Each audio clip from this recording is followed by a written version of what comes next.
My wife's name is Susan. We met in high school, and after dating for 10 years, we got married. Susan wasn't particularly the beauty queen type, but she had a cute smile and was a cheerful woman. Soon after we married, we were blessed with a daughter, whom we named Michelle. My wife was a devoted woman and had always supported me. At that time, my mother, who lived with us, was battling cancer, and Susan managed to take care of our child and my mom while working part-time. I wished she wouldn't overwork, but she continued to work to contribute to our finances. She would drop off Michelle at daycare, leave my mom with a visiting nurse, and then head to work. No matter how tired she was, she would always say it's better to eat healthy and would go grocery shopping to cook homemade meals. Whenever I had a day off, I helped with the housework, and when possible, I would take my mother to her medical appointments. This life continued for 3 years, until my mother passed away. After the funeral, Susan suddenly disappeared. This was when we were just starting to settle down. She had left a letter behind. The letter said, "I'm sorry, I want a divorce. Please don't look for me." She left with only the bare essentials. I don't know why she left. It was beyond my comprehension what had happened so suddenly. I called her cell phone immediately, but all I heard was a message saying the number was no longer in use. Could it be? Maybe she had run off with someone. That thought crossed my mind. But I couldn't believe that she would have an affair. The night before she disappeared, Susan said as usual, "I will always love you and Michelle." I was in total shock that she had suddenly vanished. If there was something so serious that she wanted a divorce, I would have wanted to talk it over. I couldn't believe that everything was going to end with just a letter. I was filled with a sense of frustration. I wondered if she was dissatisfied with something about me. I admit I took her devotion for granted. Because she was always there with a smile, I never realized she might be struggling or, perhaps, had a change of heart. The regret was overwhelming. I think I cried until I had no tears left. Since then, we've been waiting for Susan to come back. But she never returned. I tried calling all her friends, but no one knew where she was. She had a sister who lived abroad, but Susan said they hadn't seen each other in a long time. I didn't have her contact either. Her parents had passed away when she was young, and there were no relatives to turn to. There was to be no one to rely on. Where on earth did she go? Why did she leave? I found myself increasingly unable to understand what Susan was thinking. Still, because I wanted to believe in her, I never proceeded with the divorce. Since then, I've been raising Michelle on my own. She never became rebellious, and not to brag, but she turned out to be a great kid. Michelle is good at cooking, and she makes delicious scrambled eggs for breakfast. It tasted a little plain but somehow comforting, similar to the scrambled eggs my wife would make. As Michelle grew, she began to resemble Susan more and more. Her smile while covering her mouth with narrowed eyes, her wide-open mouth when she was surprised, and her casual gestures were all just like Susan in her school days. Seeing my daughter reminds me of her and made me feel like my heart was going to burst. Whenever I show a sad face, Michelle comes up to me with a big smile and says, "Cheer up, Dad. Come on, smile, smile." Her face was just like Susan's, and it really tugged my heart. For me, Michelle was the only reason to live. Without her, I probably couldn't have recovered from the shock. Michelle attended local schools for middle and high school, and instead of going to college, she entered the workforce. Being the kind soul she is, she might have given up on college thinking she didn't want to burden me. As a low-paid salaried worker who wasn't very good at his job, I never climbed the corporate ladder and am still a regular employee. It's pretty pathetic. Especially when my daughter is working so hard. Even after becoming a working adult, Michelle didn't live on her own and stayed to live with me. I always told her, "You can live your life the way you want." However, she would laugh and say, "I am living the way I want to.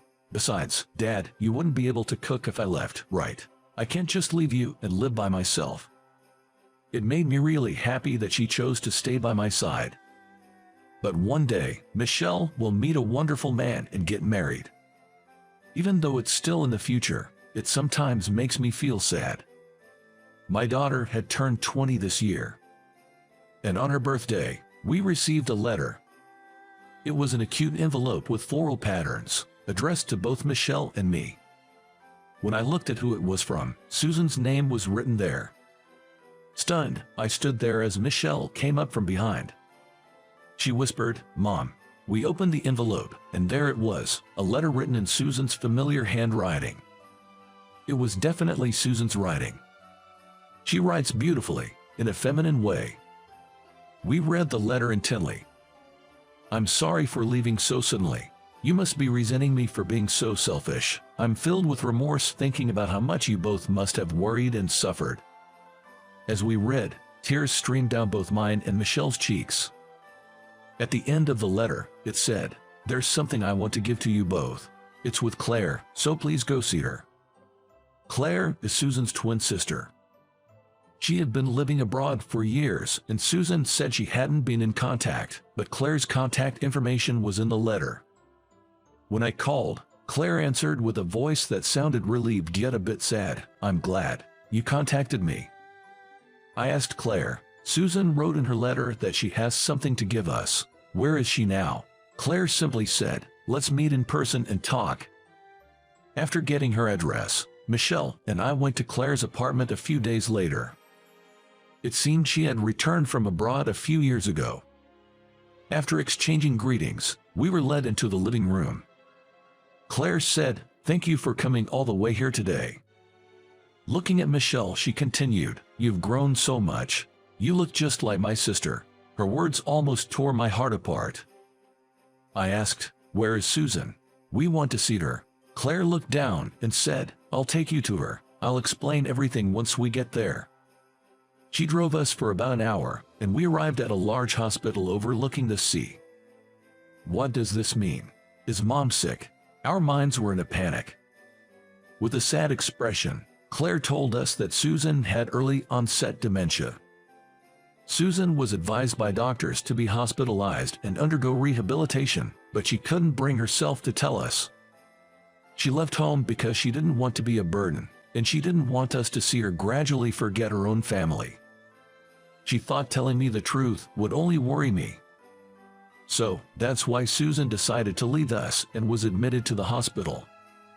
Claire was the only one informed about it.